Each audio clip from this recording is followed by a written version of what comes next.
तो आज हम पढ़ेंगे क्लास 10th का चैप्टर नंबर 3 एक्सरसाइज 3.2 प्रतिस्थापन विधि के बारे में। बहुत ही सरल भाषा में आज सीखेंगे प्रतिस्थापन विधि क्या होती है, प्रतिस्थापन विधि को सॉल्व कैसे किया जाता है, उसको किस तरीके से लगाया जाता है। तो प्रतिस्थापन का मतलब होता है कि अपने स्थान से दूसरे स्थान पर ले जाना, मतलब प्रतिस्थापित कर देना। तो प्रतिस्थापन विधि का मतलब ये होता है। तो सबसे पहले इसमें दो समीकरण दिए हैं, पहला समीकरण और समीकरण 2। इससे हम क्या करेंगे, सबसे पहले लिखेंगे समीकरण 1 से x के मान को लेने पर, सबसे पहले हम क्या करेंगे, समीकरण 1 से x के मान को, ये क्या होता है, x का मान लेना। मतलब ये जो समीकरण 1 लिखा है, x का मान, जब भी किसी चीज का मान या वैल्यू निकालना होता है तो उसे अकेला करना पड़ता है। यहाँ पास लिखा हुआ है x प्लस वाई इक्वल 14, ये समीकरण 1 है।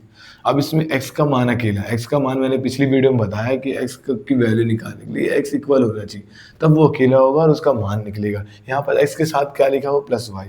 तो हमें क्या करना है कि प्लस वाई को उठा के इसके पास ले जाना। तो x इक्वल 14, ये प्लस का y, तो ये नंबर इसके बाद लिखना है, तो ये आ जाएगा y। तो इस समीकरण 3 बन जाएगा। x का वैल्यू आ गई, x का मान आ गया, तो मतलब x का मान आ गया मतलब x अकेला हो गया, तो x का मान आ गया।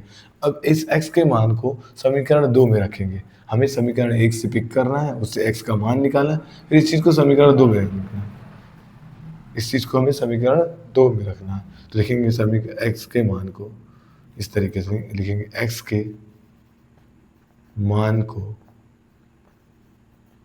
समीकरण 2 में रखने पर, तो x के मान को समीकरण 2, तो समीकरण 2 हम लिख लेते हैं ये। अब x के मान को समीकरण 2 में रखना है, तो x की जगह, ये x है, इसकी जगह में 14 माइनस वाई, मतलब x को हटा देना, इसकी जगह ये लिख देना 14 माइनस वाई। तो 14 माइनस वाई पहले से लिखा था 4, इसकी जगह हमने ये लिख दिया जो यहाँ लिखा है, फिर बाकी एज इट इज उतार दिया। अब हम क्या देखेंगे कि सबसे पहले इस एक जैसे चरपद को, एक जैसे वेरिएबल और चरपद को हम ऐड कर देते हैं। यहाँ y लिखा है, यहाँ y लिखा है, ये माइनस माइनस प्लस। जब भी कोई वेरिएबल होता है, जैसे इसके पहले कुछ नहीं तो इसके पहले होता है 1, यहाँ पास माइनस लगा, यहाँ पास तो 1 1 कितना हो गया, 1 1 माइनस माइनस प्लस, एक एक 2 और y आ गया और साइन आ गया माइनस का।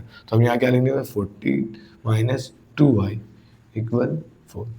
क्लियर। अब हमें क्या करना है, y की वैल्यू को निकालना। जब भी y की वैल्यू को निकालना, किसी भी मान को निकालना, उसे अकेला करना।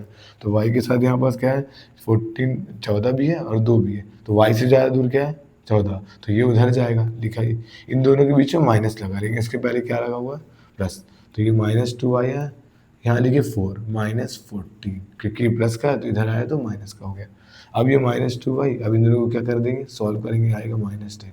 कितना आ गया, -10। अब हम क्या करेंगे, y का अकेला नहीं हुआ, y को अकेला करेंगे, दोनों के बीच में इंटू का रिलेशन है, तो ये 2 उधर जाएगा तो क्या हो जाएगा, अपॉन में, क्योंकि जब चर पद और अचर पद के बीच में प्लस का रिलेशन है, प्लस माइनस का, तो प्लस का है तो माइनस का हो जाएगा।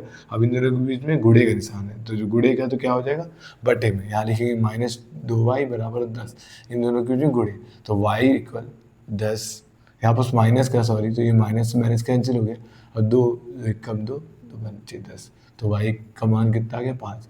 ये आ गया हमारा y का मान। क्लियर।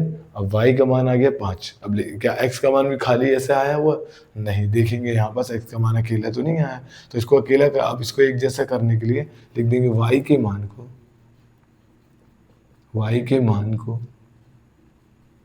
समीकरण 3 में रखने पर, तो समीकरण 3 क्या है हमारा, ये x बराबर 14 माइनस वाई।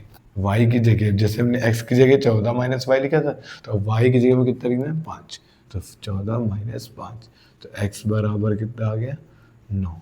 ये हमारा x का मान आ गया और ये हमारा y का मान कितना आ गया था, 5। यही हमारा आंसर है। तो उम्मीद है कि ये सबसे आसान विधि आपको लगी होगी।